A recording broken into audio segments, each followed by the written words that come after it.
al Ministerio Palmoni. El día de hoy me gustaría compartir con ustedes nuestro segundo estudio acerca del último presidente de la Iglesia Adventista del Séptimo Día y los Estados Unidos de América. La vez pasada nuestro tema se tituló Eventos internos y externos, y en esta ocasión lo vamos a llamar una guerra civil. Y como es nuestra costumbre, hermanos, les invito a que me acompañen a realizar una oración, para que el Espíritu de Dios nos dirija en este estudio. Vamos a orar. Padre Celestial, gracias te damos en este día por cada bendición que has derramado en nosotros. Gracias, Padre, porque has sido muy misericordioso con tu pueblo. Te rogamos, oh Dios, que por favor nos puedas dirigir en este estudio, que todo lo que hablemos, que digamos, Señor, sea para honrar y glorificar tu nombre. Que no salgan mis palabras, oh Dios, que salgan las tuyas. Gracias te doy, Padre, por esta oportunidad que me das de compartir tu palabra, y que también sea de bendición para aquellos hermanos que nos escuchan. En el nombre santo de Cristo Jesús. Amén. Bueno, solamente como un breve repaso, en nuestro primer estudio terminamos haciendo esta línea. En la primera parte de la línea habíamos colocado los primeros 3 reyes de Israel antes de que fuera dividido. Estos reyes fueron Saúl, David y Salomón. Y después de Salomón siguió su hijo Roboam. A partir de este momento fue cuando se dividió Israel en 2 naciones. Al norte se encontraba Israel, que también era conocido como Efraín, y en el sur se encontraba Judá. En esta línea, si ustedes recuerdan, nosotros habíamos colocado la división en 1863. La cuestión era que a partir de aquí es el momento en que la iglesia comienza a tener presidentes, siendo que Estados Unidos pues ya tenía presidentes desde muchos años atrás. Pues de hecho Abraham Lincoln era el presidente número 16, entonces ya habían pasado varios presidentes por Estados Unidos, pero en la iglesia adventista no. Pues esta comenzó apenas a ser organizada en 1863. Entonces fue aquí cuando la iglesia comienza a tener presidentes y por tanto podemos iniciar el conteo. Ahora, en el caso de Israel en el norte, lo habíamos relacionado en este caso a Estados Unidos por la siguiente cuestión. Jeroboam, cuando tomó el reino de las 10 tribus, él comienza a hacer 2 imágenes de unos becerros de oro, y pues nosotros hemos relacionado a estas imágenes como la imagen de la bestia. Y también, si ustedes recuerdan, en esa misma historia vimos que no solamente él instituye estas imágenes, sino que además establece un día para adorarlas o ofrecerles sacrificios. Este día fue un día inventado de su propio corazón, no estaba estipulado en la ley de Dios ni nada, él lo inventó. Y precisamente el día que inventó, vimos, fue el día 15 del mes octavo. Y vimos que el día 15 del mes octavo era domingo. Entonces prácticamente mandó a hacer la ley dominical, y sabemos que el único poder en la tierra que hace esto pues son los Estados Unidos de América. Y esta fue la conexión que hicimos entre Israel del norte con Estados Unidos. Ahora, aquí para empezar a hacer el conteo, vimos que en Israel del norte hubo 19 reyes. El primero de ellos fue Jeroboam y el último de ellos fue Oseas. Ahora, Estados Unidos actualmente tiene 45 presidentes, siendo Donald Trump el número 45. Y si comparamos los números, pues realmente Estados Unidos ya rebasó en cuestión de números a los reyes de Israel. Entonces, ¿qué característica fue lo que utilizamos para poder establecer la similitud o la conexión? Esta era que, siendo Abraham Lincoln el alfa de esta historia, de esta línea, encontramos que él fue el primer presidente republicano. Entonces, si contamos a partir de él, cada presidente republicano que ha tenido Estados Unidos, precisamente ha tenido, o tiene, mejor dicho, actualmente 19, siendo precisamente Donald Trump ese presidente número 19 republicano. Entonces lo que establecimos fue que Jeroboam es un símbolo de Abraham Lincoln, y Oseas, siendo el último rey, es un símbolo de Donald Trump. Por eso es que habíamos colocado aquí que en el caso de Asiria era el rey del norte. En nuestro tiempo el rey del norte es el papado. Esta cautividad es precisamente la ley dominical en la que va a caer Estados Unidos, y la destrucción de Samaria simboliza la conquista de la tierra gloriosa que es Estados Unidos. Ahora, en el caso del sur, vimos o relacionamos a Judá con a los presidentes de la Iglesia Adventista por dos profecías de tiempo que son muy conocidas en la Biblia, que estas son las 2520 y las 2300. Si ustedes ven esas profecías, ambas inician en la tierra gloriosa Judá, y cuando terminan su periodo, cada una terminan precisamente en Estados Unidos, que es la nueva tierra gloriosa, y en ese lugar es donde se establece la iglesia. Ahora, en Judá, en comparación con Israel, Judá se quedó con el pacto, con el templo, ¿no? Con la Shekinah. Y sabemos que dentro de ahí pues estaba la ley de Dios, la vara de Aarón y el maná. Entonces, ese pacto, ese sacerdocio, se lo había quedado Judá. Y ese mismo pacto le fue dado a la iglesia cuando Dios la formó. Entonces, esta fue la conexión. Y si contamos los reyes que tuvo Judá, encontramos que fueron 20 reyes, siendo el primero Roboán y el último Sedequías. Y el primer presidente de la iglesia fue John Bayton. Y precisamente el presidente número 20 de la iglesia es Ted N.C. Wilson. Es el actual presidente. Entonces, aquí podemos ver claramente que hay una similitud, hay un patrón. 19 reyes con 19 presidentes en Estados Unidos y 20 reyes en Judá con 20 presidentes de la Asociación General. Ahora, una de las cosas que nosotros vamos a encontrar en la vida de Abraham Lincoln, no solamente él fue el primer presidente republicano, sino que además en su tiempo se manifestó una guerra civil. Esta guerra civil, como esta es una historia alfa, y sabemos que la historia alfa representa la historia omega, quiere decir que si al inicio hubo una guerra civil, también al final del tiempo, es decir, en los días de Donald Trump, también tiene que darse una guerra civil. Pero aquí hay que hacernos una pregunta: ¿qué es una guerra civil? Esto es una definición acerca de lo que es una guerra civil. Dice, es un enfrentamiento que ocurre entre grupos organizados existentes en un mismo país o territorio. O también puede que ocurra entre dos países que estaban unidos como uno solo. Prácticamente es una guerra interna de un país. O si ese país se ha fraccionado en dos, pues también se llama guerra civil. Por eso es que podríamos decir que Israel y Judá, cuando hacían guerra entre ellos, pues era una guerra civil, aunque eran países diferentes, podría decirse, o reinos distintos. Realmente antes ellos eran uno, pero aún así sigue siendo una guerra civil. Seguimos, dice, en otras palabras, es un combate bélico o agresivo en el cual los que le integran casi siempre se forman por dos bandos políticos contrarios. La posible característica que comparten estas dos partes es el conflicto armado que se manifiesta en un país en específico, donde se enfrentan entre sí individuos de un mismo territorio, ciudad, comunidad o pueblo, para de esta forma defender dos ideologías, doctrinas, posiciones o intereses distintos. Noten que no es necesario que la guerra se dé completamente en todo el país, es decir, que todo el país se formen dos grupos y que entre ellos luchen. El simple hecho de que en una comunidad o un pueblito o en una ciudad nada más se formen dos grupos, a eso se le llama una guerra civil. Ahora, ¿por qué hablamos de esto?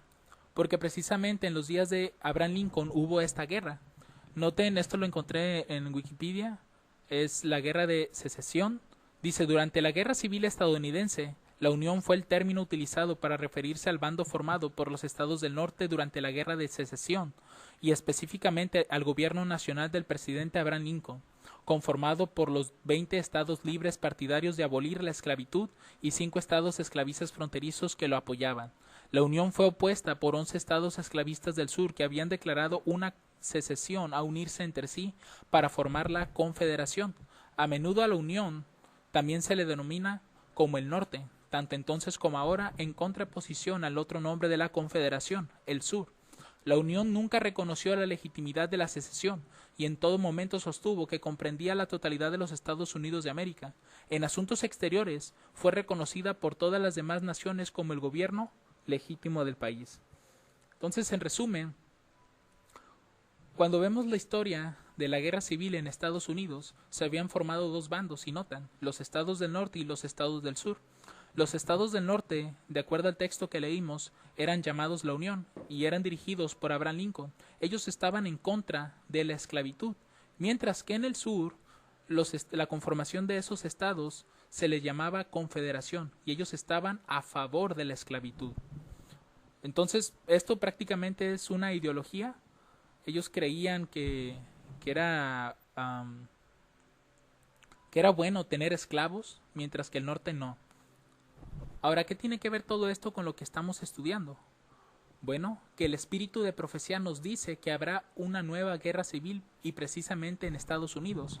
Esto es de Manuscritos Liberados, tomo 5, página 305, dice: en la India, China, Rusia y las ciudades de América. Es interesante cómo el espíritu de profecía está mencionando estos 4 países. Y lo curioso es que son los más sonados actualmente en las noticias. Dice: miles de hombres y mujeres están muriendo de hambre.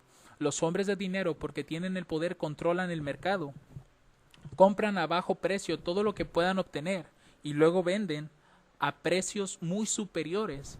Esto significa inanición para las clases más pobres y dará lugar a una guerra civil.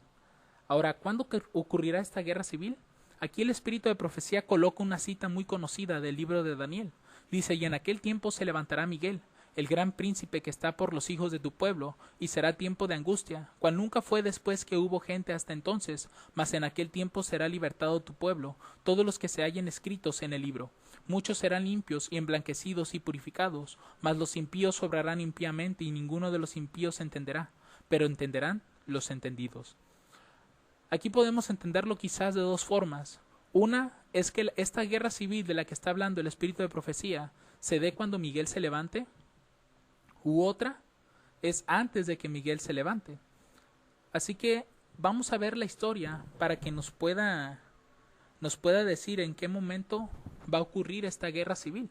Recuerden que hemos hablado en muchos videos que la historia se repite. Esto quiere decir que si necesitamos, o queremos, mejor dicho, si queremos conocer la historia o los eventos futuros, tenemos que ir a los eventos pasados. Esas guerras, esas revoluciones, esas luchas, todas esas cosas se vuelven a repetir en este tiempo. Entonces, para poder entender y ver en qué momento se dará esta guerra civil, vamos a consultar esas historias. Ahora, antes de entrar en materia, o tratar de entender en qué momento se dará esta guerra civil, necesitamos hablar de un concepto al momento de estudiar la profecía o la historia, y es llamada la triple aplicación profética. ¿Qué es esto?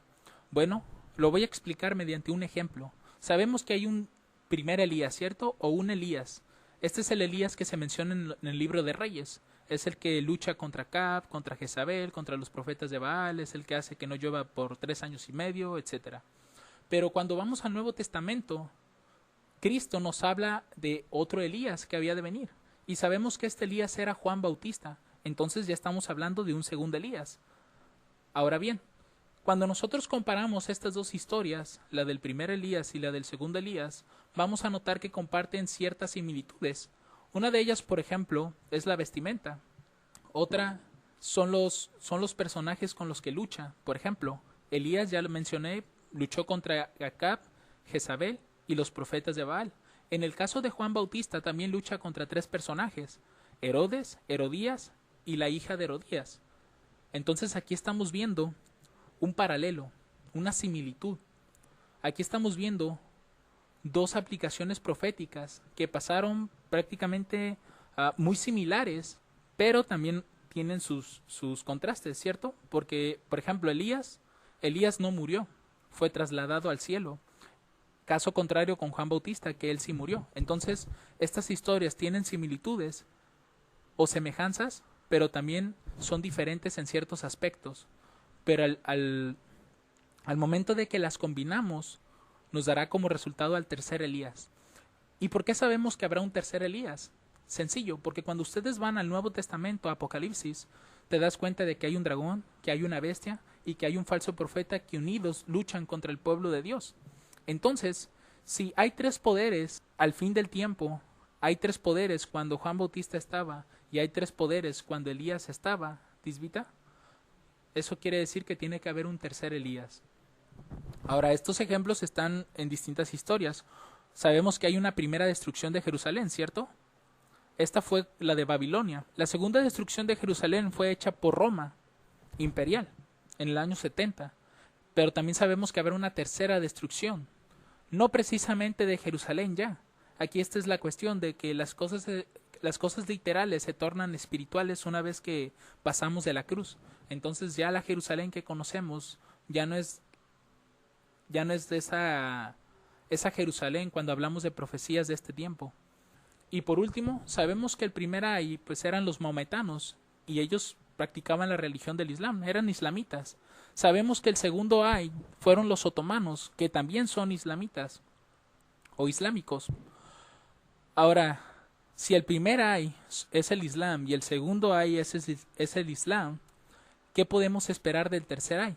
Que precisamente sea el Islam. Y eso fue lo que vimos en el 9:11. Ya hemos hablado un poco acerca de eso. Ahora, sabemos también que en la Biblia se nos presentan tres Romas. Tenemos a la Roma imperial, que es la que vamos a ver ahorita. Tenemos a la Roma papal, que esa sabemos que cayó en 1798, pero sabemos que que otra vez ese poder papal va a volver a resurgir, va a revivir, como dice la profecía. Entonces estaríamos hablando de una tercera Roma papal, pero moderna. Entonces vamos a analizar cada una de ellas para ver en qué momento se dará esa guerra civil. Muy bien, Daniel 8:9 nos dice lo siguiente: y de uno de ellos salió un cuerno pequeño, el cual creció mucho al sur y al oriente y hacia la tierra gloriosa. Aquí no podemos interpretar, a lo menos en este verso, que el cuerno pequeño es el papado, porque en el capítulo 7 así lo entendemos, que ese cuerno pequeño es el papado. Aquí este cuerno pequeño del que se habla es Roma imperial, aunque también comparte características con Roma papal, pero en este verso en específico está haciendo referencia a Roma imperial. Ahora, si notan, dice que este cuerno salió al sur, al oriente y hacia la tierra gloriosa, es decir, hace 3 conquistas. Cuando vas a la historia te vas a dar cuenta que no ocurrieron en ese orden, es decir, no conquistó el sur primero, luego el oriente y al final la tierra gloriosa, sino que primero fue el oriente. Y el oriente de ese tiempo era Asiria o hace referencia a Siria. Aquí Pompeyo fue y conquista Siria en el año 65 a.C. Después fue la tierra gloriosa. Esta fue conquistada en el año 63 antes de Cristo. La tierra gloriosa en ese tiempo era Judea y también fue conquistada por Pompeyo. Y la tercera conquista fue el sur. Este era Egipto y fue hecha esa conquista en el año 31 antes de Cristo por Augusto César. Fue una guerra que hubo entre Marco Antonio y Cleopatra contra Augusto César. Ahora, es interesante esta parte porque precisamente antes de que llegara el rey del norte a Judea, en Judea se estaba dando una guerra civil. Noten lo que dice la historia. Dice: el asedio de Jerusalén 63 a.C. ocurrió durante las campañas de Pompeyo el Grande en el este. El este es el oriente. Poco después de su exitosa conclusión de la tercera guerra mitridáctica, a Pompeyo se le había pedido que interviniera en una disputa por la herencia al trono que se convirtió en una guerra entre Hyrcanus II y Aristóbulo II por el trono del reino asmoniano. Su conquista de Jerusalén, sin embargo, significó el fin de la independencia judía y la incorporación de Judea como reino cliente de la República Romana. Si notan, había una guerra interna en Judea. Había una lucha entre Hyrcanus II y Aristóbulo II porque querían tomar el trono. Y hemos visto en la definición que usamos al principio que esta guerra civil se da cuando hay dos bandos con diferentes ideologías, posiblemente religiosas, etcétera. Y aquí se estaba dando una cuestión, posiblemente podríamos llamarla política. Alguien quería el trono y había dos bandos aquí. Entonces, antes de que llegara Pompeyo, se estaba gestionando una guerra civil en la tierra gloriosa. Quiero que noten que fue la segunda conquista. En la segunda conquista, antes de que llegue el rey del norte, se manifiesta una guerra civil. Entonces tenemos una línea, nada más para reafirmar. Año 65 a.C. es conquistada Siria, este es el oriente.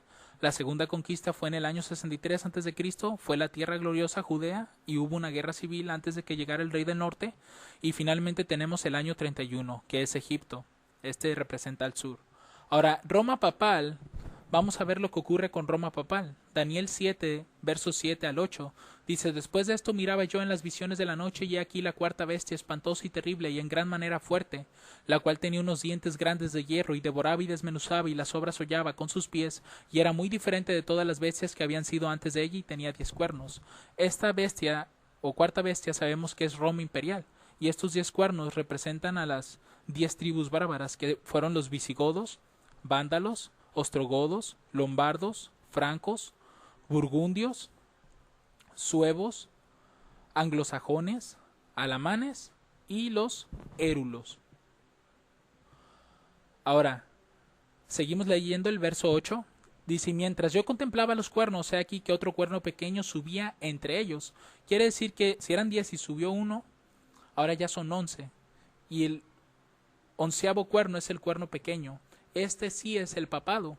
Ahora dice: y delante de él, es decir, del cuerno pequeño, fueron arrancados 3 cuernos de los primeros. Los primeros son los primeros 10. Y he aquí, en este cuerno había ojos como ojos de hombre, y una boca que hablaba grandezas. Ahora, estos 3 cuernos que derribó el papado fueron... Los primeros fueron los érulos en el año 496. No coloco el AD porque pues, es después de Cristo. La segunda conquista que realizó fueron los vándalos en el año 534. Y la tercera conquista fueron los ostrogodos en el año 538. Entonces, este fue el orden de las conquistas de esos 3 cuernos que derribó el cuerno pequeño. Ahora aquí puedo hacer una pregunta. Si estamos hablando de una triple aplicación profética y esta va a ser la segunda, ¿será posible que en la segunda conquista, que es el segundo cuerno, es decir, los vándalos, será que hubo una guerra civil antes de que llegara el rey del norte a conquistarlo? Porque eso fue lo que vimos con Roma imperial, que en la segunda conquista, que fue la tierra gloriosa, Judea, antes de que llegara el rey del norte, había una guerra civil entre Hyrcanus y Aristóbulus. Entonces, ¿será posible que con los vándalos, antes de que llegara el rey del norte, habría una guerra civil? Vamos a ver qué es lo que nos dice la historia. Dice: el reinado de Hilderic fue notable por las excelentes relaciones del reino con el Imperio Romano de Oriente. Procopio escribe que era un amigo muy particular y un amigo invitado de Justiniano. Este Justiniano es el que dijo que la Iglesia Católica era la correctora de los herejes, es el mismo. Dice Justiniano que todavía no había llegado al trono, señalando que Hilderic y Justiniano intercambiaban grandes regalos de dinero entre sí. Hilderic permitió que un nuevo obispo católico tomara posesión de su cargo en la capital vandálica de Cartago, y muchos vándalos comenzaron a convertirse al catolicismo, para alarma de la nobleza vandálica. En el momento en que asumió la corona, Hilderic tenía por lo menos 50 años, si no más de 60. Por esta razón, según Procopio, no estaba interesado en las operaciones militares de los vándalos y se las dejó a otros miembros de la familia, de los cuales Procopio destaca por mencionar a su sobrino Oaomer. Ahora noten lo que ocurre. Después de 7 años en el trono, Hilderic fue víctima de una revuelta liderada por su primo Helimer, quien lideró al pueblo en una rebelión contra el rey vándalo. Hermanos, esto es una guerra civil, porque estaba ocurriendo dentro del mismo reino vándalo, y había 2 bandos aquí. Estaba Hilderic y estaba Helimer, luchando prácticamente por el trono. Aunque ya uno de ellos ya lo tenía, el otro luchó para ganarlo. Dice: Helimer se convirtió entonces en rey de los vándalos y restauró el arrianismo como religión oficial del reino. Encarceló a Hilderic junto con Oaomer y su hermano Euages, pero no lo mató. Justiniano protestó por las acciones de Helimer, exigiendo que Helimer le devolviera el reino a Hilderic. Entonces aquí, como buen amigo, Justiniano quiso intervenir y ayudar a Hilderic. Ahora, ¿qué hizo Helimer? Dice que despidió a los enviados que le trajeron este mensaje, cegando a Oaomer y sometiendo a Hilderic y a Euages a un confinamiento más estricto, alegando que habían planeado un golpe de estado contra él. Es curioso que él haya dicho esto, puesto que él fue el primero en hacer este tipo de acto, es decir, de un golpe de estado. Dice, cuando Justiniano envió una segunda embajada para protestar por estos hechos, Gelimer respondió en efecto que Justiniano no tenía autoridad para hacer estas demandas.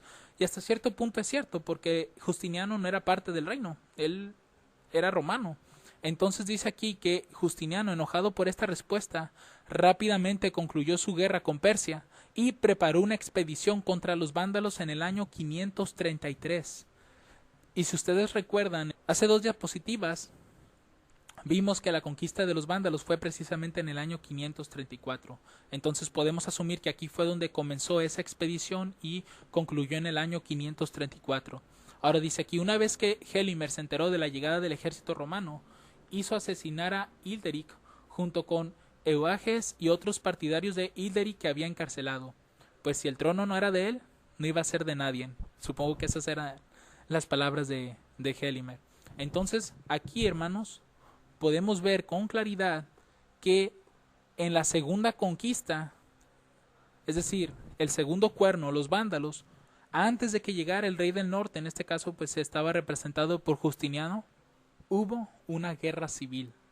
Entonces ya tenemos 2 testigos, 2 aplicaciones proféticas, donde la segunda conquista hay una guerra civil. O a lo menos eso nos dice estas 2 historias, que en la segunda conquista, antes de que llegue el rey del norte, hay una guerra civil. Ahora, en el 538 fue el último de los cuernos en caer, el reino de los ostrogodos.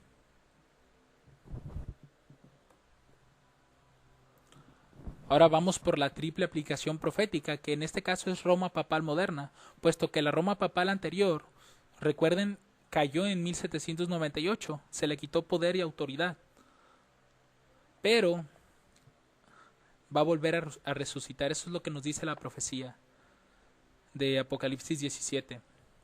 Entonces esta Roma papal moderna tiene que hacer 3 conquistas, ¿cierto? Porque Roma imperial conquistó 3 lugares, el sur, el oriente y la tierra gloriosa. Cuando Roma papal se levanta, conquista 3 cuernos. Recuerden, eran los érulos, los vándalos y los ostrogodos. Entonces, esta Roma papal, la de este tiempo, si quiere tener el trono mundial, tiene que hacer también 3 conquistas. Y esto lo vemos precisamente en Daniel 11, versos 40 al 42. Pero al cabo del tiempo, el rey del sur se enfrentará con él, y el rey del norte se levantará contra él como una tempestad, con carros y gente de a caballo y muchos navíos, y entrará por las tierras e inundará y pasará. Y vendrá la tierra gloriosa y muchas naciones caerán, mas éstas escaparán de su mano, Edom y Moab, y lo mejor de los hijos de Amón. Asimismo extenderá su mano a las otras tierras, y no escapará el país de Egipto. Ahora, el verso 40 siempre se ha dividido en dos partes, la parte A y la parte B. La parte A es cuando dice que al cabo del tiempo el rey del sur se enfrentará con él. Este a cabo del tiempo es el tiempo del fin, que fue 1798. El rey del sur era Francia y se había enfrentado contra el papado, por eso fue que el papado pierde el poder. Pero después el rey del norte, es decir, el papado, se levantará contra él, contra el rey del sur, pero ya aquí el rey del sur ya no es más Francia, ahora es la Unión Soviética o la URSS. Dice, como una tempestad con carros y gente de a caballo y muchos navíos. Estos carros y gentes de a caballo y muchos navíos son Estados Unidos, representado por su poder militar, y los muchos navíos su poder económico. Entrará en las tierras e inundará y pasará. Estas tierras fueron las siguientes, porque dice el texto que el rey del norte entrará por las tierras, y las tierras que conformaban la Unión Soviética eran Armenia, Azerbaiyán, Bielorrusia, Estonia, Georgia, Kazajistán, Kirguistán, Letonia, Lituania, Moldavia, Tayikistán, Turkmenistán, Ucrania y el último, Uzbekistán. Entonces, estos eran los países que formaban la Unión Soviética. Dentro de todos ellos, pues estaba Rusia también. Digamos que Rusia era el corazón de la Unión Soviética. Rusia dirigía a todos estos países, estaban unidos, pero el rey del norte entró por esas tierras, es decir, las dividió, las separó. Por eso es que hoy en día Rusia se encuentra como un país, podríamos llamarlo un país solo. ya sin estar unido a ninguno de estos países. Muy bien, entonces el rey del sur, como hemos dicho, representa a la Unión Soviética, pero sabemos que la Unión Soviética cayó el 9 de noviembre de 1989, o también podríamos decir que ahí fue el comienzo de su caída. O sea, proféticamente, cuando llegó esa fecha, ya estaba destinada a caer, ya no se podía hacer nada.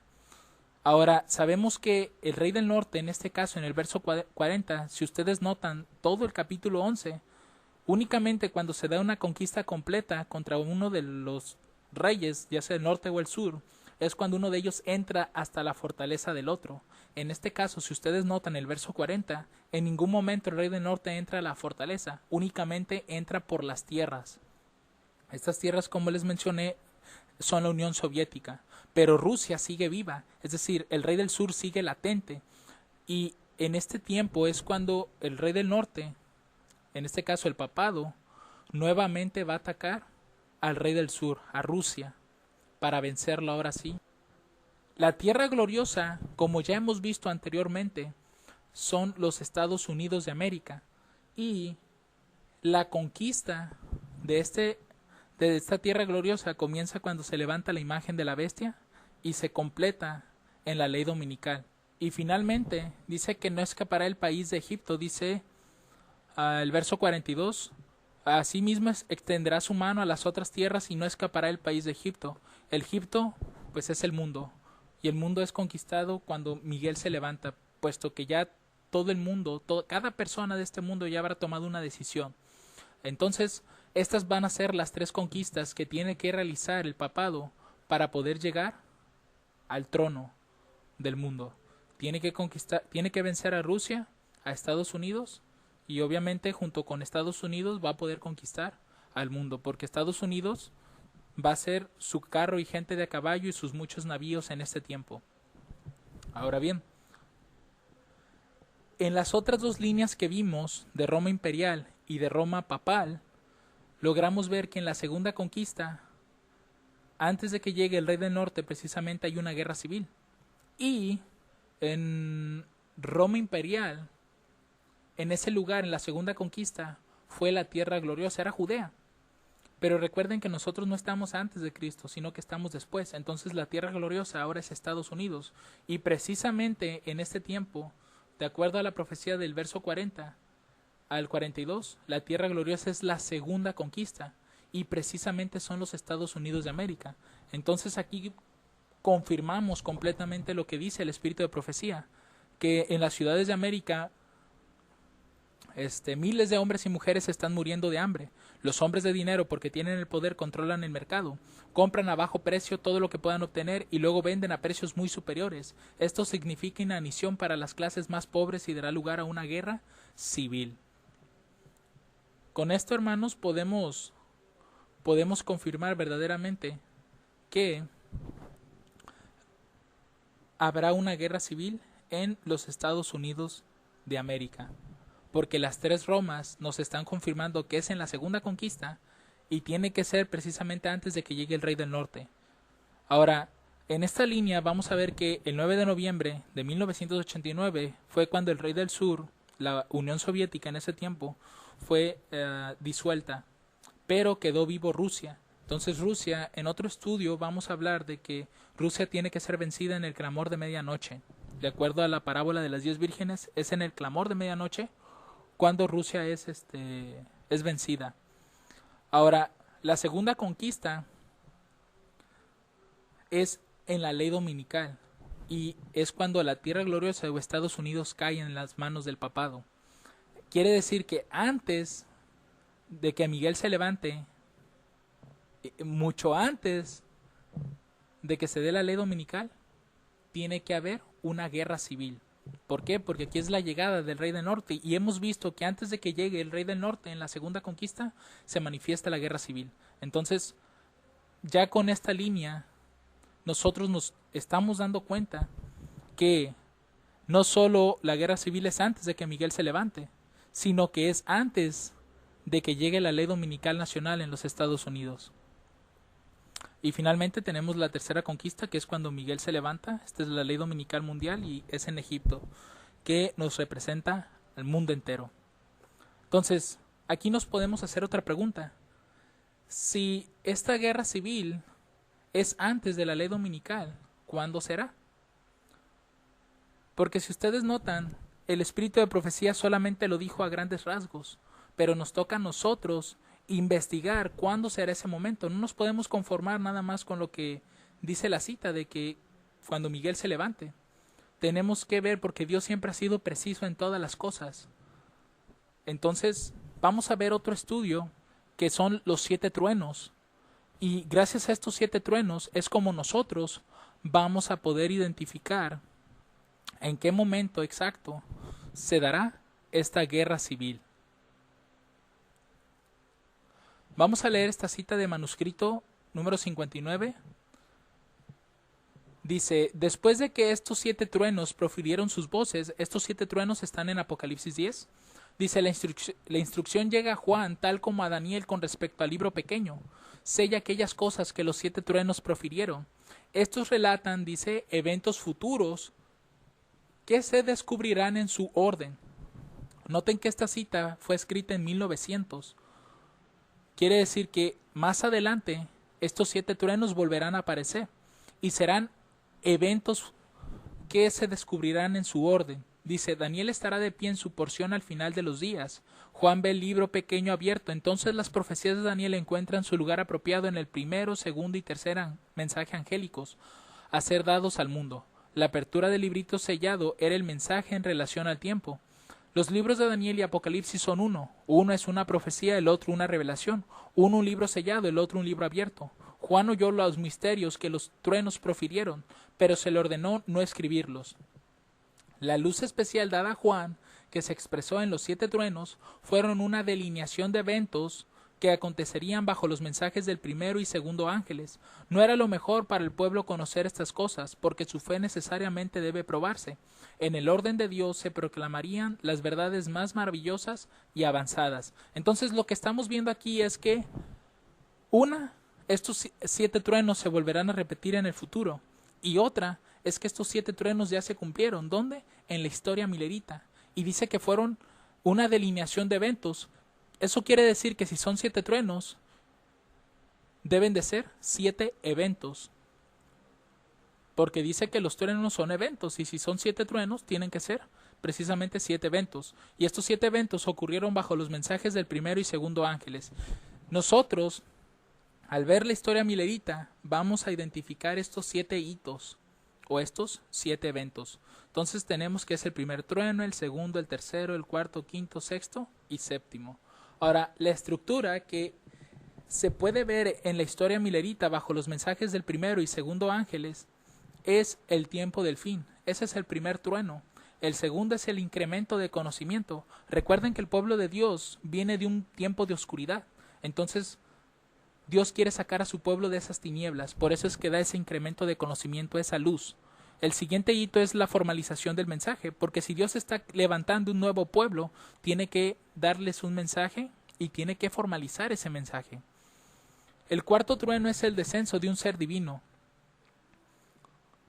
El quinto trueno es la medianoche, el sexto el clamor de medianoche, y finalmente tenemos el séptimo trueno, que es el juicio. Ahora, en la historia milerita, estos eventos o estos hitos fueron el primero en 1798, ese es el tiempo del fin, hace un momento lo comentábamos en Daniel 11:40. Ahora, el segundo trueno es el incremento del conocimiento. Este incremento se dio en 1816 y 1818. En las líneas de reforma van a notar que no es a una multitud de personas, sino que primero es a una sola persona. En este caso fue a Miller, y Miller se encargó de darle ese incremento de conocimiento a las otras personas, a los otros hermanos. Ahora, la formalización del mensaje fue en 1833, que fue cuando Miller recibe sus credenciales para poder predicar en las iglesias. Ahora, el cuarto trueno, el descenso del ser divino, fue el 11 de agosto de 1840. Ese año, mes y día, fue cuando el ángel de Apocalipsis 10 desciende. La medianoche fue el 21 de julio de 1844. Fue cuando Samuel Snow da por primera vez el mensaje del clamor de medianoche a un pequeño grupo de personas.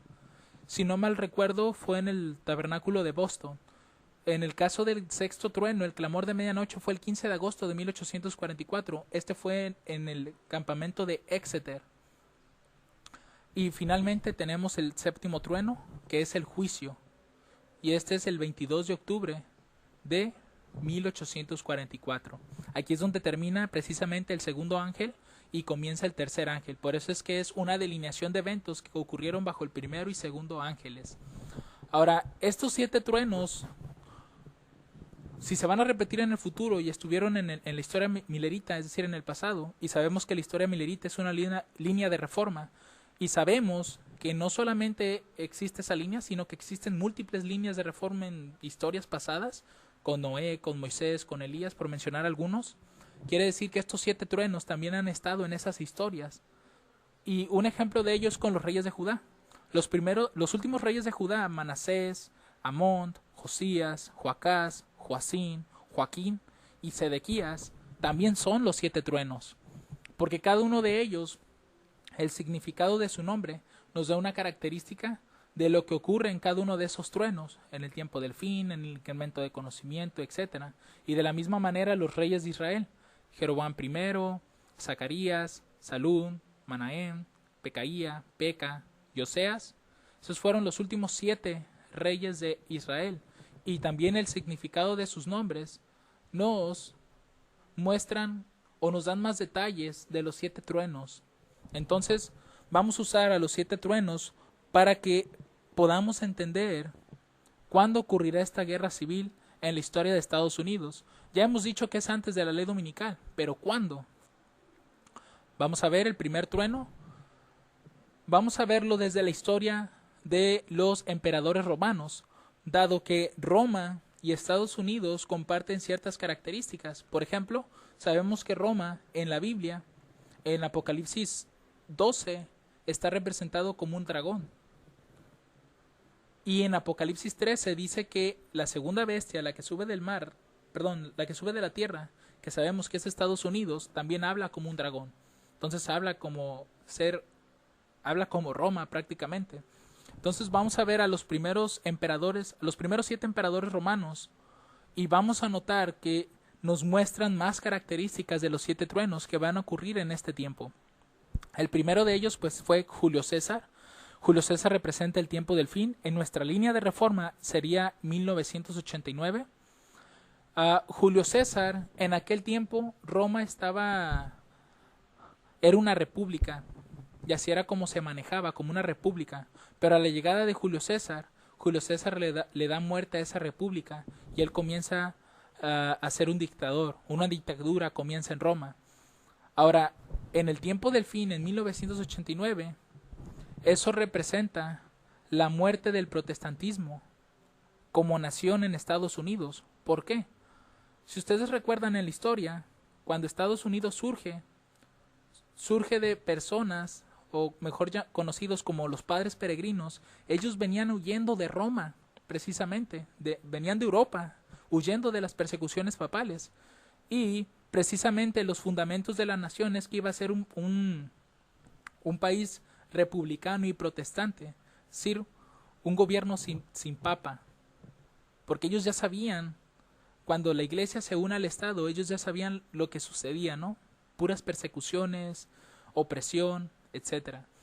Pero en 1989, claro, esto se dio tiempo atrás, es decir, se fue formando una alianza entre Ronald Reagan y el Papa Juan Pablo II. Y a esa alianza incluso la revista Time la llamó la Santa Alianza. Y esto representa también la muerte, pero del protestantismo en Estados Unidos. Entonces estas dos características comparten Julio César con los Estados Unidos. El siguiente hito o segundo trueno es Augusto César y representa el incremento de conocimiento en 1992 en este mensaje. Lucas 2, verso 1 al 11, nos dice que aconteció en aquellos días que salió un edicto de parte de Augusto César, que todo el mundo fuese empadronado. Este empadronamiento primero fue hecho siendo Cirenio gobernador de Siria, e iban todos para ser empadronados, cada uno a su ciudad. Y José también subió de Galilea, de la ciudad de Nazaret a Judea, a la ciudad de David, que se llama Belén, por cuanto era de la casa y familia de David, para ser empadronado con María su esposa, desposada con él, la cual estaba a punto de dar a luz. Y aconteció que estando ellos allí, se cumplieron los días de su alumbramiento, y dio a luz a su hijo primogénito, y le envolvió en pañales, y le acostó en un pesebre, porque no había lugar para ellos en el mesón. Y había en la misma región, noten esto, porque aquí es donde se muestra el incremento de conocimiento. Dice, y había pastores en la misma región, que velaban y guardaban las vigilias de la noche sobre su rebaño.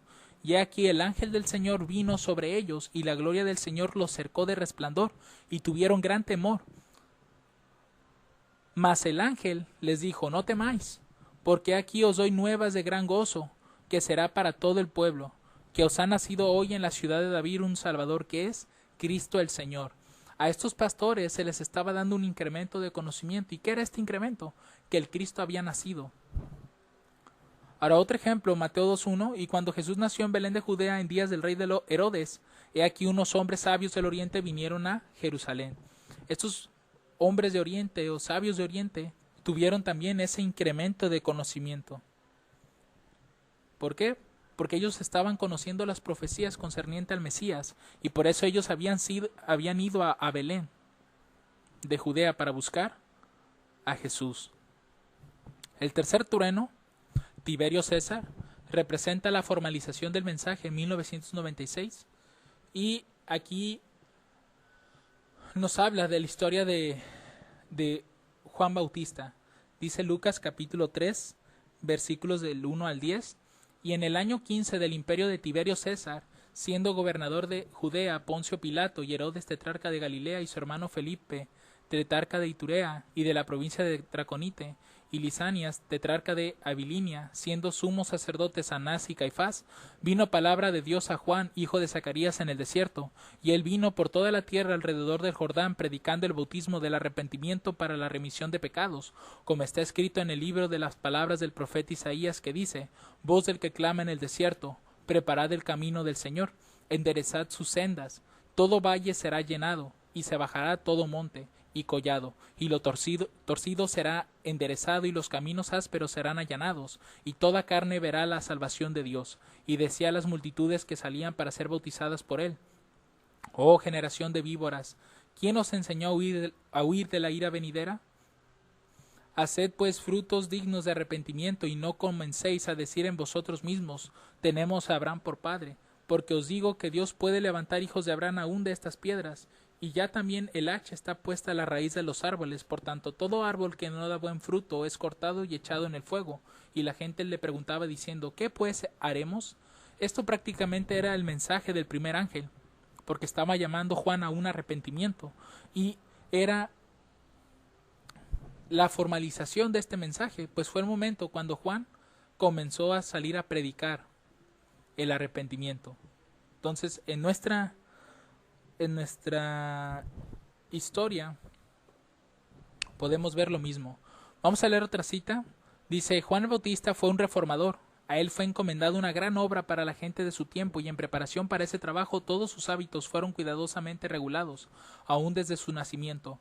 El ángel Gabriel fue mandado desde el cielo para instruir a los padres de Juan en los principios de la reforma pro salud. Él no beberá vino ni sidra, dijo el mensajero celestial, y será lleno del Espíritu Santo. Entonces aquí lo que nosotros podemos observar es que Juan tuvo su preparación desde su nacimiento, y esa preparación podríamos llamarlo un incremento de conocimiento también. O sea, él pasó por ese incremento, y ya cuando estuvo listo, se formalizó el mensaje y salió y predicó. Esto mismo pasó en el movimiento en 1996. Se publica la revista Time of the End, que prácticamente formalizaba el mensaje de este movimiento acerca de Daniel 11, versos 40 al 45. Ahora, el cuarto trueno, que fue el Calígula César, este tipifica el 9:11 y es el descenso de un ser divino. Ahora, vamos a ver lo que ocurrió en días de Calígula. Dice, de acuerdo a Dion Casio, una crisis financiera, noten, Calígula es el cuarto emperador, y con él hay una crisis financiera. Dice que esta crisis surgió en el 39 después de Cristo. Suetonio ubica el comienzo de la crisis en el 38. Los pagos políticos de Calígula por apoyo, generosidad y extravagancia habían agotado la tesorería del Estado. Historiadores antiguos declaran que Calígula comenzó a acusar falsamente, multar y aún matar a personas con el propósito de apoderarse de sus propiedades. Una breve hambruna de alcance desconocido ocurrió, noten, cuando vino la crisis financiera, se dio la hambruna, probablemente causada por esta crisis financiera, pero Suetonio asegura que fue el resultado de la incautación de coches públicos. De acuerdo a Séneca, importaciones de grano fueron alterados porque Calígula reintencionó barcos de grano para un puente pontón. Entonces, lo que estamos observando es que cuando Calígula se da una crisis financiera y por ende hay una hambruna. Y eso para nosotros tipifica el 9-11. Ahora, ¿será posible que en el 9-11 hubo también una crisis financiera? Vamos a ver con la Biblia qué es lo que provoca una crisis, qué es lo que provocaba en la Biblia las crisis de las naciones y por ende la hambruna. Vamos a ver Éxodo capítulo 10, versos 13 al 15, dice, y extendió Moisés su vara sobre la tierra de Egipto, y Jehová trajo un viento oriental, noten, hay un viento oriental que viene sobre el país todo aquel día y toda aquella noche, y a la mañana ese viento oriental trajo a la langosta, y subió la langosta sobre toda la tierra de Egipto, y se asentó en todos los términos de Egipto, en gran manera grave. Antes de ella no hubo langosta semejante, ni después de ella vendrá otra tal, y cubrió la faz de todo el país, y se oscureció la tierra. Es interesante que diga de manera general que se oscurece la tierra, ¿no? Con esta langosta, dice, y consumió toda la hierba de la tierra y todo el fruto de los árboles que había dejado el granizo, y no quedó cosa verde en árboles ni en hierba del campo por toda la tierra de Egipto. Entonces lo que estamos observando aquí es que cuando viene el viento oriental trae a la langosta y la langosta acaba con la comida. Y por ende se tiene que dar una hambruna, porque si no hay comida, es el resultado de eso. Ahora vamos a ver otro ejemplo. Este es Génesis capítulo 41, versículo 27. Dice, también las 7 vacas flacas y feas que subían tras ellas son 7 años. Las 7 espigas delgadas y marchitas del viento solano, noten, ¿qué es lo que produce que las espigas se vuelvan delgadas y marchitas? Es el viento solano.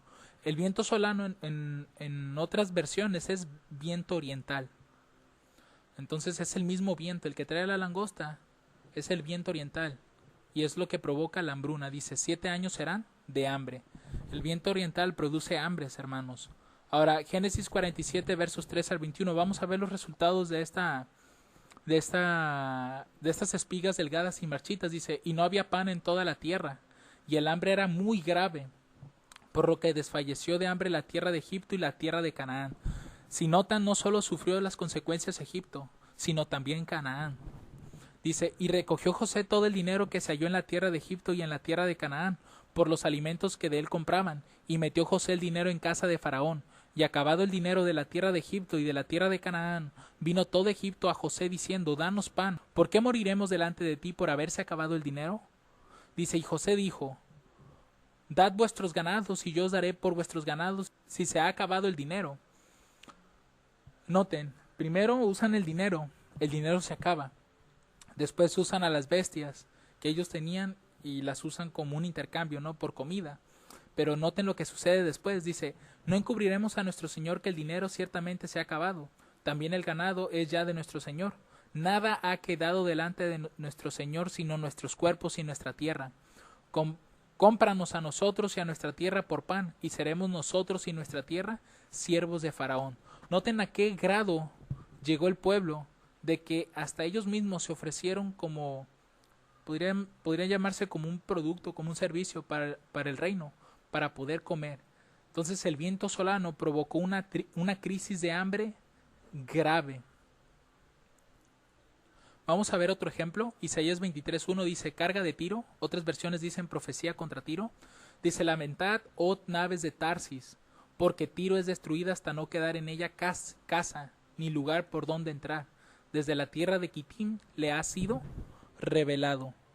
Noten que Isaías nos dice que las naves de Tarsis van a lamentarse, porque obviamente ya no van a poder hacer negocios, porque ¿Qué representan las naves en la Biblia?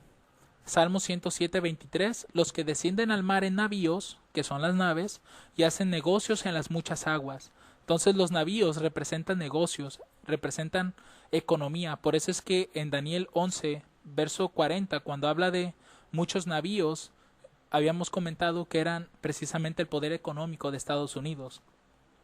Ahora Apocalipsis 18:19 también nos da otro ejemplo de eso. Dice, echaron polvo sobre sus cabezas y dieron voces llorando y lamentando, diciendo, ay, ay de aquella gran ciudad, en la cual todos los que tenían navíos en el mar se habían enriquecido de sus riquezas, porque en una hora ha sido desolada. Entonces los navíos, nada más como otro testigo, se usaban para obtener riquezas, ¿no? de otros lugares. Pero, ¿qué es lo que destruye a las naves de Tarsis? ¿O por qué se van a lamentar las naves de Tarsis? Noten lo que dice Salmos 48:7. Con viento solano quiebras tú las naves de Tarsis. Entonces, la economía de los países que representan las naves de Tarsis, porque con las naves se hacen los negocios, son destruidas por el viento solano. El viento solano, recuerden, el viento solano nos representa al viento oriental. Ahora, como ustedes saben, este viento oriental, estas langostas, representan al Islam. Hay un estudio en este canal de YouTube, lo pueden buscar, se llama, si no mal recuerdo, Los Hijos del Oriente. Ahí pueden ver todos los símbolos que usa la Biblia para referirse al Islam.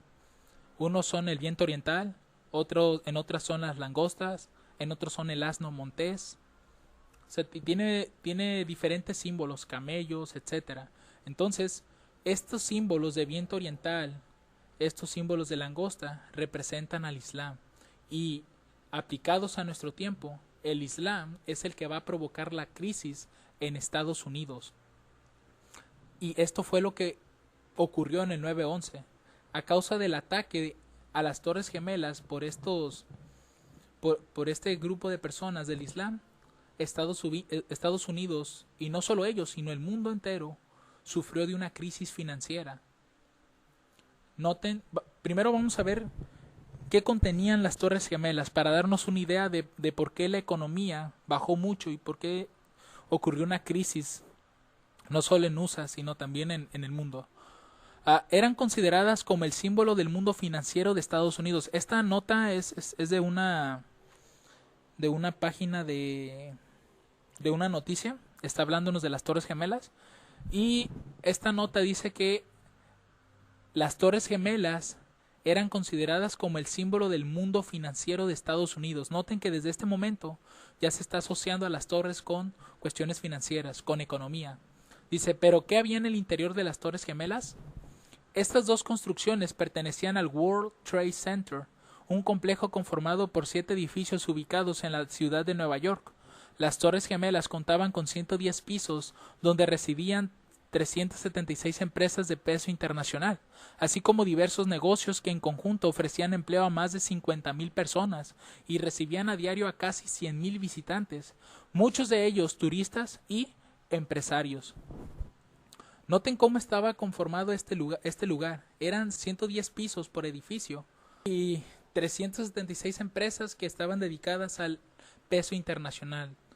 Prácticamente era el mundo financiero de Estados Unidos. Pero ¿qué más nos dice la nota? Adentro se encontraban las oficinas de Bank of America, el segundo banco comercial más grande de Estados Unidos, y Deutsche Bank, uno de los mayores distribuidores de divisas en el mundo. Seguimos. En la torre norte se localizaba la compañía transnacional de servicios financieros, Cantor Fitzgerald, la cual ocupaba 5 pisos. Ese día la empresa perdió a 658 de sus 960 empleados, casi 2/3 de su fuerza laboral. Unos pisos abajo estaban las oficinas de una de las aseguradoras más importantes de este país, Marsh & McLennan. Otra de las mayores entidades financieras estadounidenses que tenía presencia en el complejo era Morgan Stanley, con 21 edificios en la Torre Sur y 3,700 operadores. La firma era el principal locatario de las Torres Gemelas. Finalmente, dice, además de estas transnacionales, entre los arrendatarios figuraban docenas de tiendas, librerías, compañías consultoras, de relaciones públicas, inmobiliarias, agencias del turismo, la embajada del Real Gobierno de Tailandia y las oficinas de algunas cadenas de televisión como CBS y NBC. No cabe duda, hermanos, de que esas torres gemelas representaban a la economía del país. Eran el mundo financiero de Estados Unidos. Pero ¿cuáles fueron los resultados sí, cuáles fueron las consecuencias de haber destruido estos dos edificios, de haber causado esa crisis por parte del Islam? Dice, los ataques tuvieron un impacto significativo en los mercados estadounidenses y mundiales. Noten que la crisis no fue solo local, la crisis fue mundial. Así como vemos en la Biblia, en la historia de Egipto, no solo fue Egipto, sino también se vio perjudicado Canaán. Dice, la Reserva Federal redujo temporalmente sus contactos con bancos por la falta del equipo perdido en el distrito financiero de Nueva York.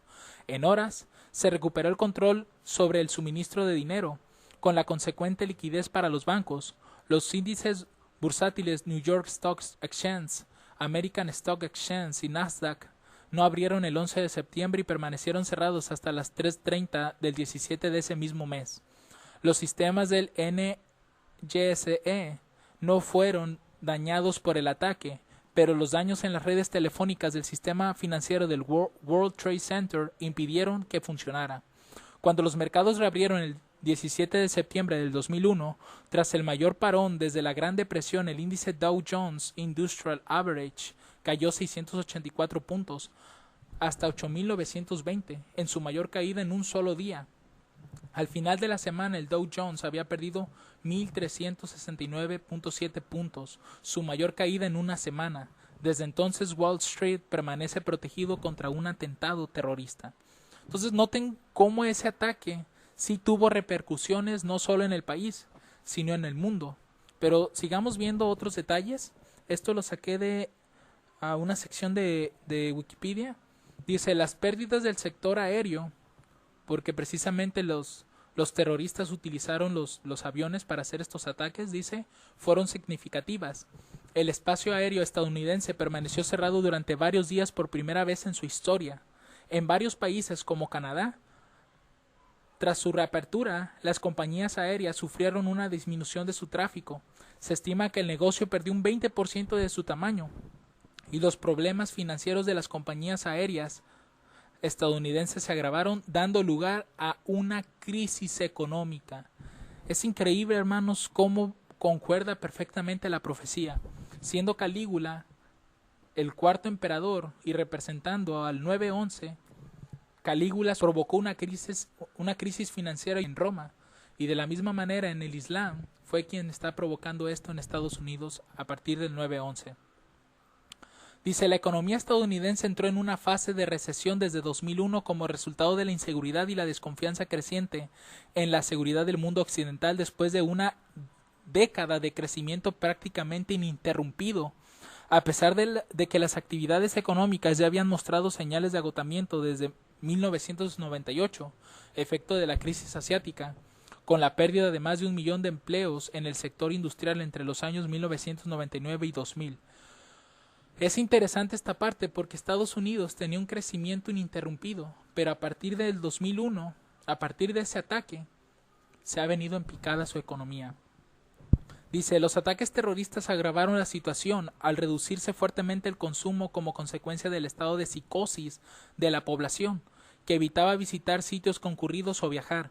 El sector aéreo fue uno de los más afectados, pues la demanda de vuelos comerciales se redujo drásticamente, debido sobre todo al temor de que se repitieran las acciones terroristas, y también a la resistencia del público a someterse a las medidas rigurosas de seguridad en los aeropuertos. En un intento por aliviar esta situación, el Congreso aprobó un paquete financiero de $15 millones para el sector aéreo, en tanto que el gobierno de Bush adelantó un recorte adicional de los impuestos para revitalizar el consumo. Esta medida tuvo efectos negativos en el presupuesto, ya de por sí mermado por los gastos de la guerra. Entonces realmente podemos ver que hay una conexión increíble entre Calígula y el 9-11. En ambos hay una crisis financiera. Y vemos que la crisis financiera en la Biblia siempre la provoca el viento oriental, siempre lo provoca la langosta. Y en nuestro tiempo esos símbolos se aplican precisamente al Islam. Ahora, el quinto trueno es Claudio César, y Claudio César nos va a representar a la medianoche. En Hechos de los Apóstoles vamos a encontrar algunos decretos que se tienen que dar bajo la medianoche, pues en los días de Claudio sucedió esto. Notemos, poco después de llegar a Corinto, Pablo entró a un judío llamado Aquila, natural del Ponto, que hacía poco que había venido de Italia, y a Priscila su mujer. Estos eran de su oficio, desterrados por el decreto de Claudio. Quiere decir que durante la medianoche vamos a tener decretos en relación a inmigración o a destierros, ¿sí? Expulsión del país. Dice que ordenaba a todos los judíos que abandonaran Roma. Aquila y Priscila habían ido a Corinto, donde establecieron un negocio como fabricantes de tiendas. Pablo averiguó en cuanto a ellos, y al descubrir que temían a Dios y trataban de evitar las contaminadoras influencias que los rodeaban, posó con ellos y trabajaba, y disputaba en las sinagogas todos los sábados y persuadía a judíos y a griegos.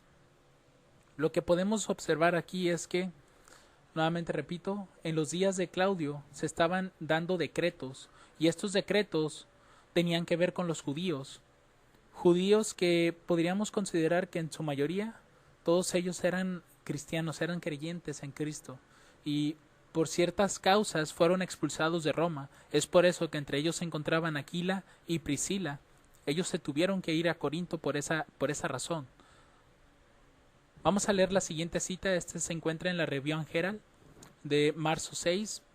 Dice: después de la ascensión de Cristo, los apóstoles fueron a todas partes predicando la palabra. Ellos fueron testigos de la obra de Cristo como maestro y sanador.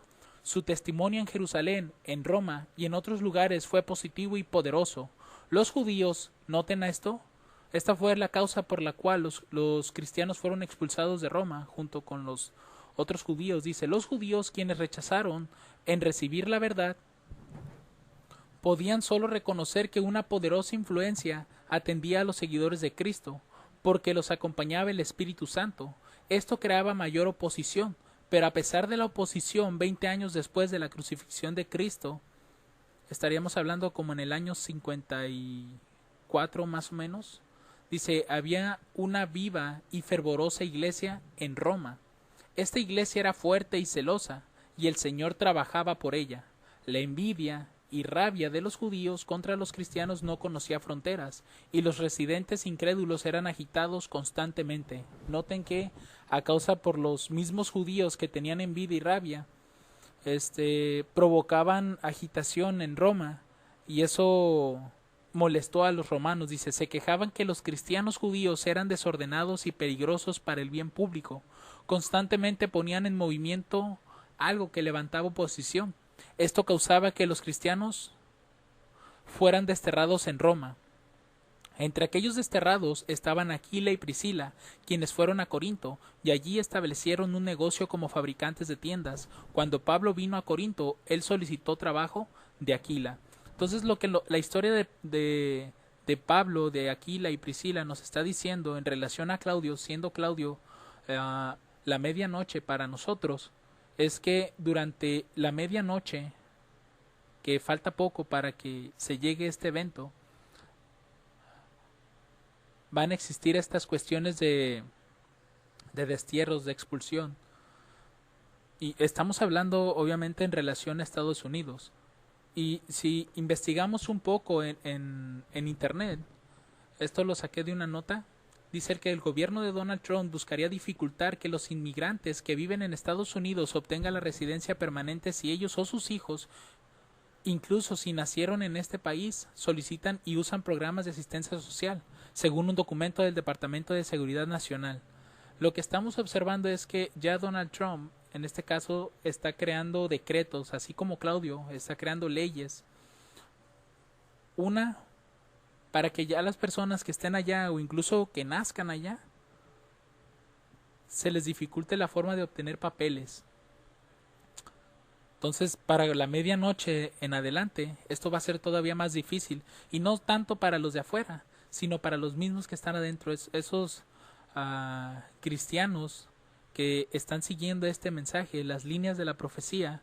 Ellos van a ser acusados de posiblemente de desorden, y a causa de eso pueden llegar a ser expulsados del país. Dice, el gobierno de Donald Trump intenta reducir el número de inmigrantes legales en Estados Unidos, especialmente aquellos que pertenecen al grupo de trabajadores cualificados, a los refugiados y a los solicitantes de asilo, dice Alex Norrestead, analista principal sobre temas migratorios del Instituto Cato, un centro de estudios conservador con sede en Washington.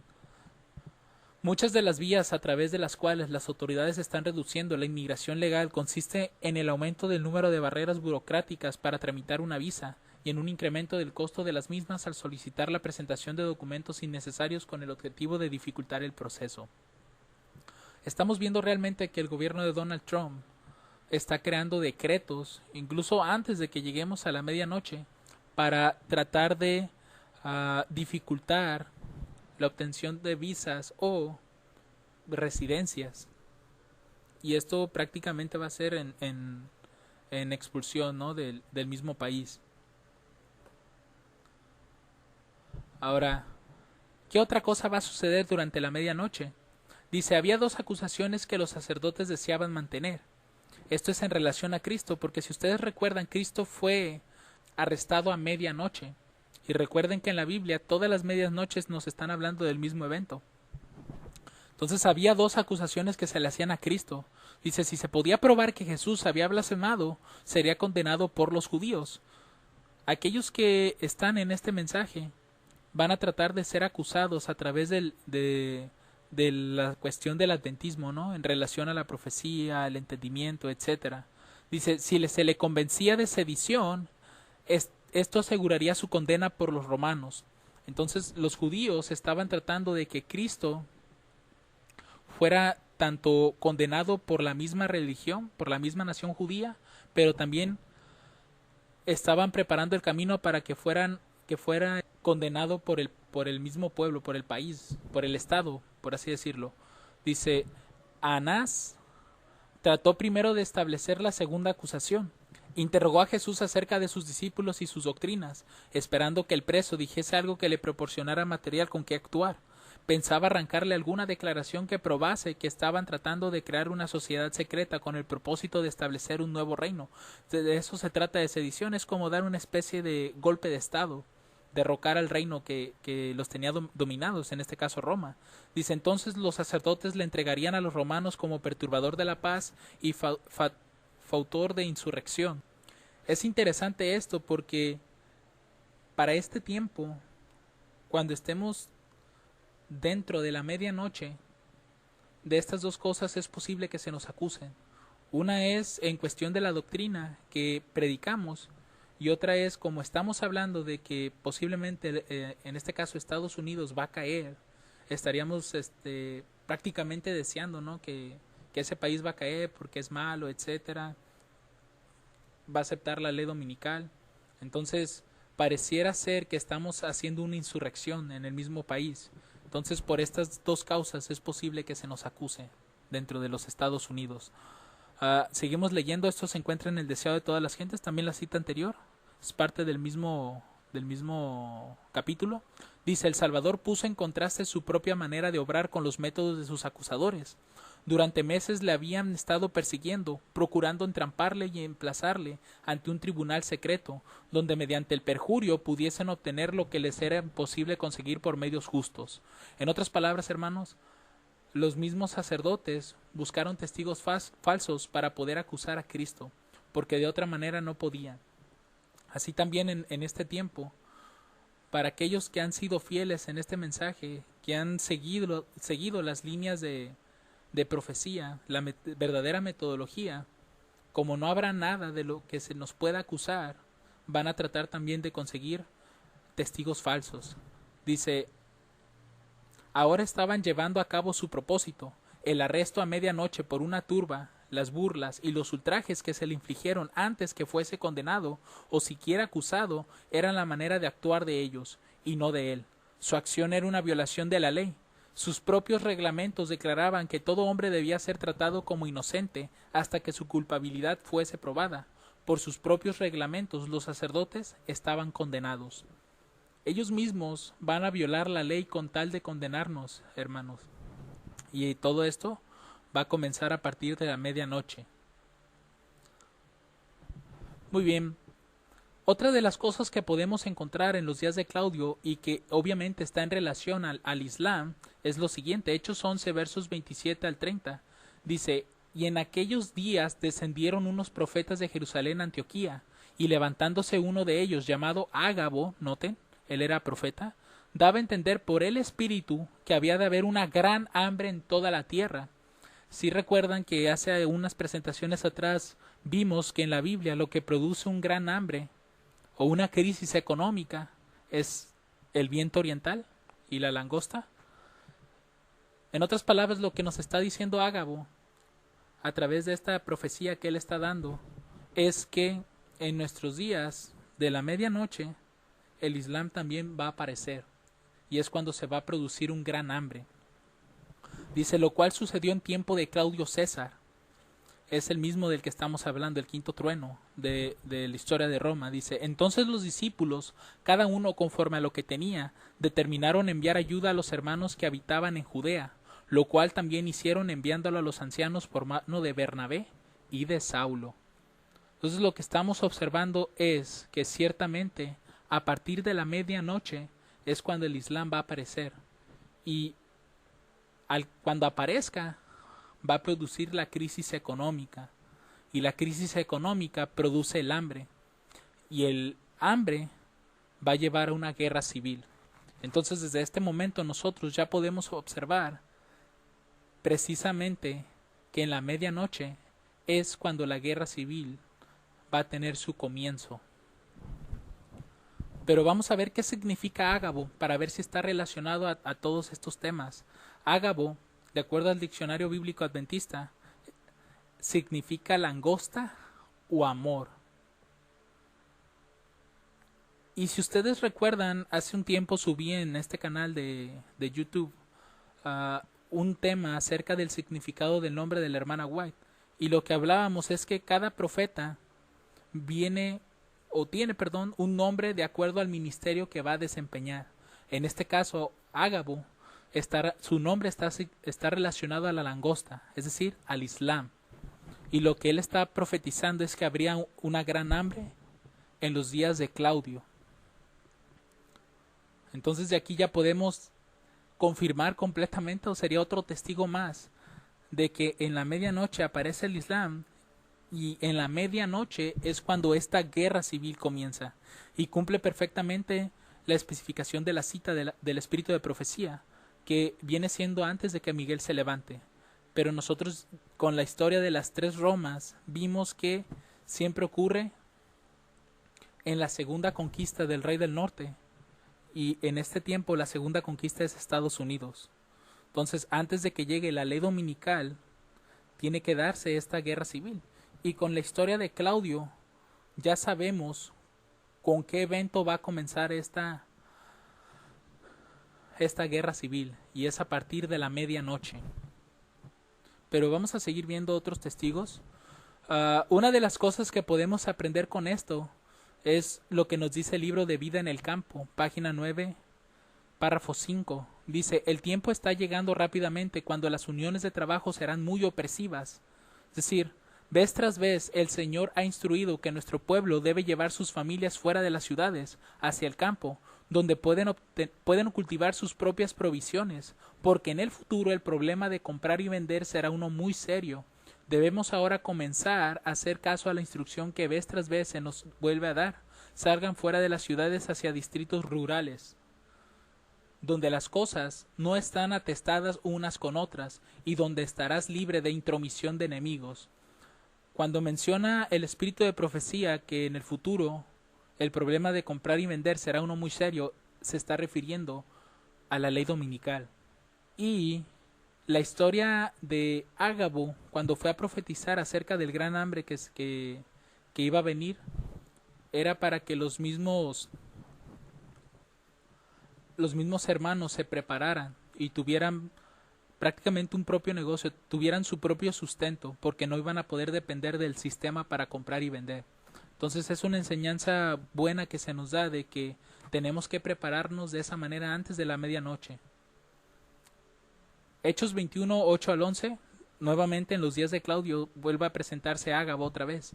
Y al día siguiente, partiendo Pablo y los que con él estábamos, vinimos a Cesarea, y entrando en casa de Felipe el evangelista, que era uno de los 7, posamos con él.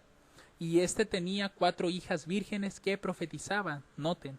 Y deteniéndonos allí por muchos días, descendió de Judea un profeta llamado Ágabo, y cuando él vino a nosotros, tomó el cinto de Pablo y atándose los pies y las manos, dijo: esto dice el Espíritu Santo, así atarán los judíos en Jerusalén al varón de quien es este cinto, y le entregarán en manos de los gentiles. Y cuando oímos esto, le rogamos nosotros y los de aquel lugar que no subiese a Jerusalén. Aquí también nos presenta varias lecciones proféticas de lo que va a suceder en la medianoche. Vamos a ver el significado de Filipo. Filipo significa amigo de los caballos, mientras que Cesarea es ciudad del César o emperador. Lo interesante de esto es que proféticamente otro de los símbolos del Islam es el caballo. Es decir, ahí tenemos a Ágabo como la langosta, y también tenemos el lugar de Filipo, que es amigo de los caballos, y caballos en la profecía, como les menciono, está relacionada al Islam. Entonces esto nos confirma otra vez la entrada del Islam a la historia en la medianoche. Y cuando Ágabo toma el cinto de Pablo y lo ata, Isaías 11:5 nos dice qué representa el cinto. Dice: y la justicia será el cinto de sus lomos, y la fidelidad del ceñidor de sus riñones. En otras palabras, lo que está representando esa historia es que a partir de la medianoche, el primer grupo, el grupo de los sacerdotes, va a comenzar a ser atado. ¿Y para qué? Para el alfolí celestial. Entonces, esta historia nos está dando estos datos. Muy bien, llegamos al sexto trueno. Este es Nerón, y Nerón representa el clamor de medianoche. Ahora, vamos a ver qué sucedió en los días de Nerón. Dice: desde el punto de vista del juicio humano, era seguro la condena de Pablo ante semejante juez. Pero el apóstol comprendía que mientras se mantuviese leal a Dios, de nada había de temer. Aquel que en lo pasado fuera su protector podría escudarle aún de la malignidad de los judíos y del poder de César. Esta cita se refiere a Pablo, cuando Pablo apeló al César y él fue llevado hasta Italia para poder estar ante César. Y si ustedes notan, en otros versículos de la Biblia, claramente Cristo nos dice que seremos llevados ante los concilios, ante jueces, para poder dar razones de nuestra fe. Entonces, prácticamente en el clamor de medianoche, con más intensidad aún, se nos va a tomar y se nos va a llevar ante los concilios, ante los juzgados, para ser condenados. Entonces, lo que debemos de hacer, o lo que nos enseña esta historia, es que debemos de recordar cómo Dios en el pasado ha sido nuestro protector, y que solamente Él puede escudarnos, puede protegernos de los mismos hermanos que nos van a entregar, o de los mismos hombres que van a buscar nuestra muerte. Dice: y Dios escudó a su siervo. Cuando se examinaron las acusaciones contra Pablo, nadie las sostuvo, y contrariamente a la expectativa general y con una consideración por la justicia totalmente opuesta a su carácter, Nerón absolvió al procesado. Pablo se vio desligado de sus cadenas y en completa libertad.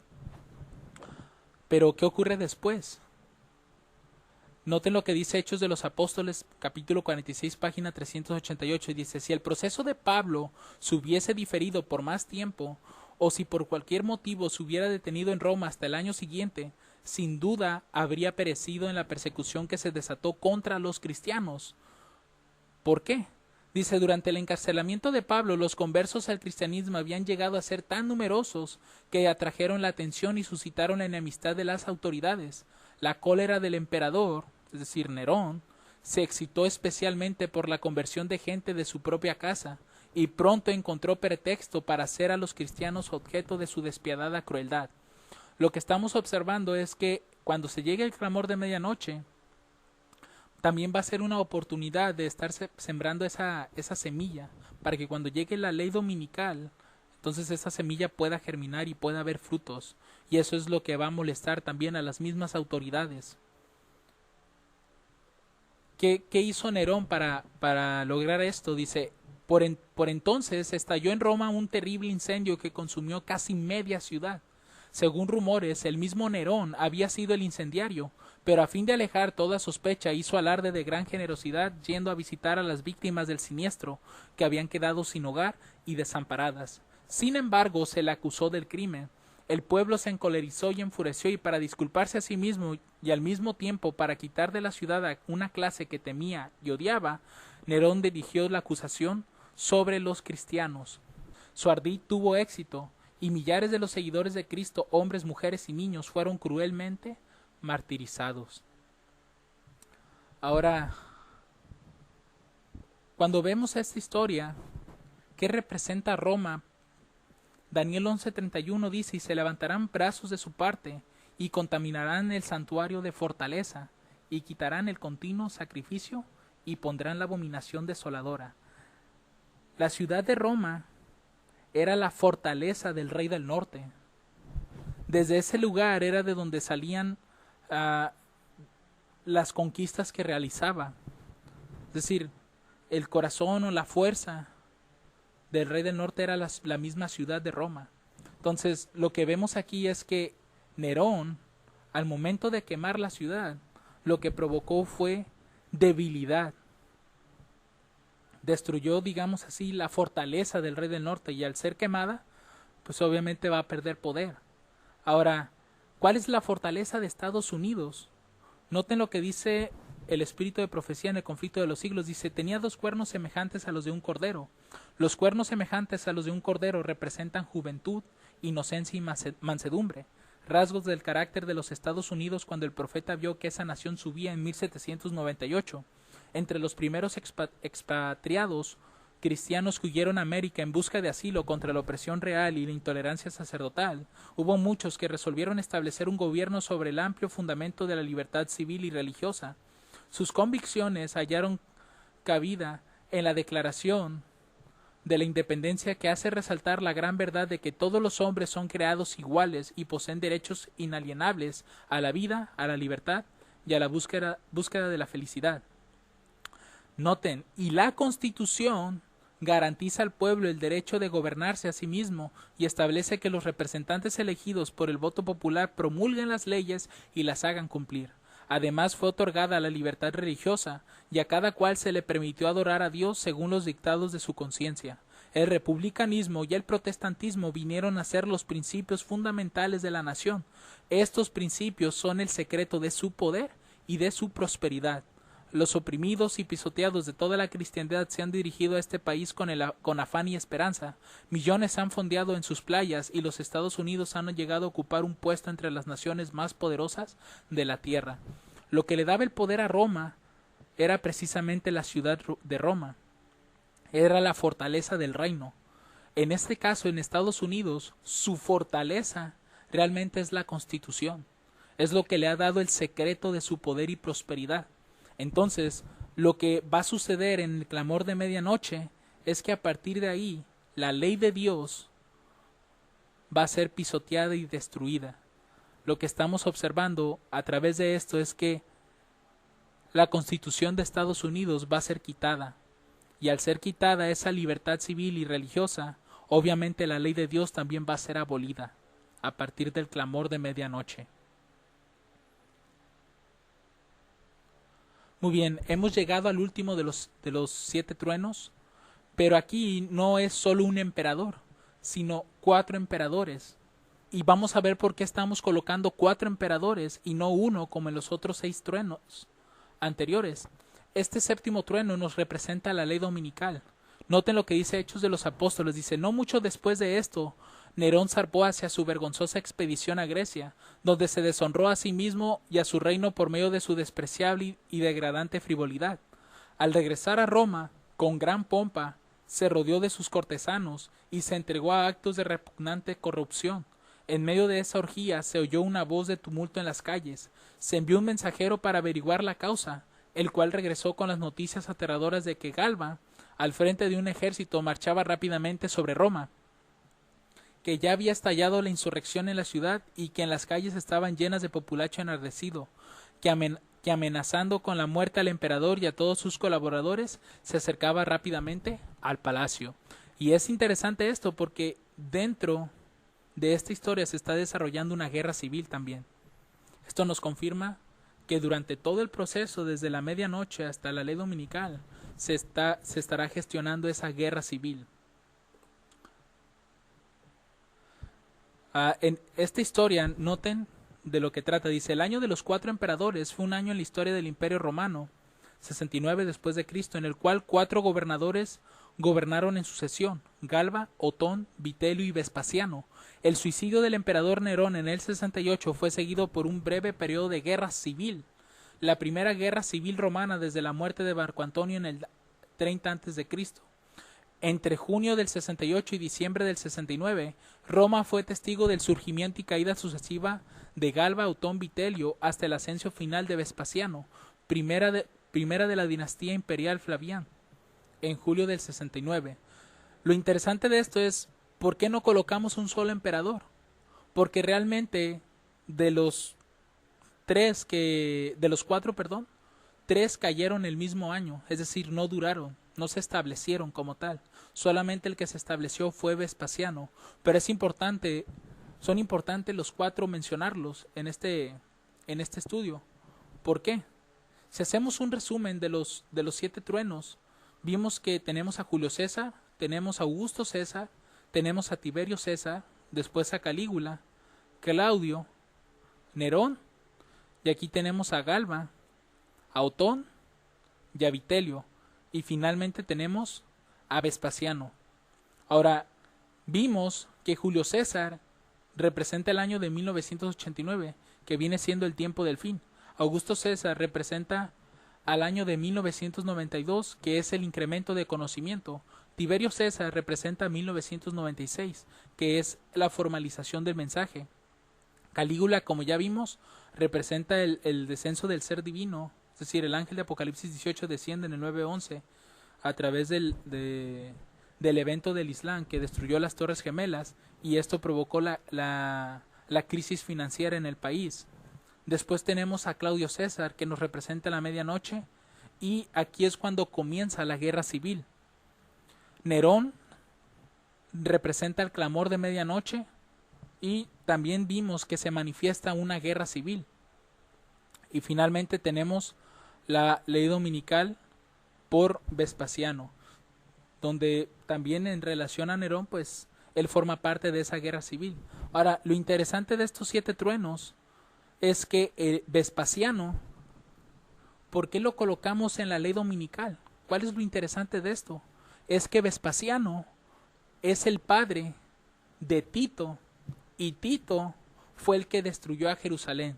Y recuerden que la destrucción de Jerusalén representa una ley dominical prácticamente. Entonces, con la historia de los 7 truenos aquí representados, podemos sacar varias cosas, podemos entender varias cosas. Una de ellas, principalmente, es que la guerra civil comienza a partir de la medianoche. Y obviamente no es que llega a la medianoche y ya aparece, ¿no?, la guerra civil. Recuerden que la profecía tiene un proceso de forma progresiva. No ocurren los eventos así de golpe. Tiene que darse poco a poco, irse incrementando. Y eso es lo que va a comenzar a partir de la medianoche. Esa guerra civil con el ataque del Islam va a ir incrementándose esa crisis en el país. Y como vimos en la historia de Nerón, esa crisis financiera es lo que va a provocar que las mismas personas se unan y que pidan la ley dominical. Porque en nuestro tercer estudio vamos a ver que los mismos cristianos, cuando se presenta esta crisis, ellos van a pedir la ley dominical. Entonces, con esta historia de los 7 truenos, ya logramos identificar que la guerra civil va a tener su comienzo en la medianoche y de forma progresiva alcanzará su clímax en la ley dominical. Muy bien, como último punto, que también ocurrió en los días de Abraham Lincoln, ya vimos que él fue el primer presidente republicano. Con él se dio la guerra civil y finalmente Él fue el que proclamó una emancipación. ¿De qué trataba? ¿O qué trata una emancipación? Dice, es libertad de la patria potestad, de la tutela o de la servidumbre. Es liberarse de cualquier clase de subordinación o dependencia. En otras palabras, esta emancipación proclamada fue para darle libertad, como dicen las definiciones, a las personas de color. Recuerden que en Estados Unidos las personas de color eran esclavas, entonces Abraham Lincoln o la Unión, como vimos al inicio de la presentación, estaba en contra de esto. Así que de esto trató la emancipación. Dice, la proclamación de emancipación o proclamación 95 fue una proclama presidencial y una orden ejecutiva emitida por el presidente de los Estados Unidos, Abraham Lincoln, el 1 de enero de 1863. Cambió el estatus legal federal de más de 3.5 millones de afroamericanos esclavizados en las áreas designadas del sur de esclavo a libre. Tan pronto como un esclavo escapaba del control del gobierno confederado, huyendo o mediante los avances de las tropas federales, el antiguo esclavo era libre. No cubrió a los esclavos en las áreas de la Unión que fueron liberados por la acción del Estado, o 3 años más tarde por la enmienda número 13 en diciembre de 1865. Fue emitido como una medida de guerra durante la Guerra Civil Americana, dirigida a todas las áreas en rebelión y todos los segmentos de la rama ejecutiva, incluyendo el Ejército y la Armada de los Estados Unidos. ¿Por qué estamos mencionando este decreto de parte de Abraham Lincoln para liberar a los esclavos de color? Porque hemos visto que la historia alfa representa a la historia omega. Entonces, como ya vimos que Abraham Lincoln fue el primer presidente republicano y a partir de él comenzamos el conteo, quiere decir que el rey número 19 también tendría que ser republicano, y concuerda perfectamente con Donald Trump. Ahora vimos que en los días de Abraham Lincoln hubo una guerra civil, entonces en su historia omega, es decir, en los días de Donald Trump también tiene que haber una guerra civil, y ya lo confirmamos con las mismas historias antiguas. Entonces, si en los días de Abraham Lincoln se dio esta emancipación, este decreto para liberar a los esclavos, o este espíritu de opresión, de esclavitud, trató de ser quitado en ese año, quiere decir que en los días de Donald Trump ese espíritu de la esclavitud va a volver a resucitar. Y es lo que vamos a ver en nuestro tercer estudio. Así que hermanos, si alguno de ustedes tiene dudas, tiene preguntas, pueden escribirme en numerador.maravilloso@gmail.com. Si tienen alguna duda del tema o tienen más preguntas, las pueden hacer a través de ese correo, o pueden entrar a la página de Facebook del Ministerio Palmony, y allí en la sección de acerca de pueden buscar el número telefónico del ministerio para que puedan hacer sus preguntas, ya sea a través de un mensaje de texto o de WhatsApp. Entonces, hermanos, que este tema haya sido de bendición y que el Señor les bendiga abundantemente.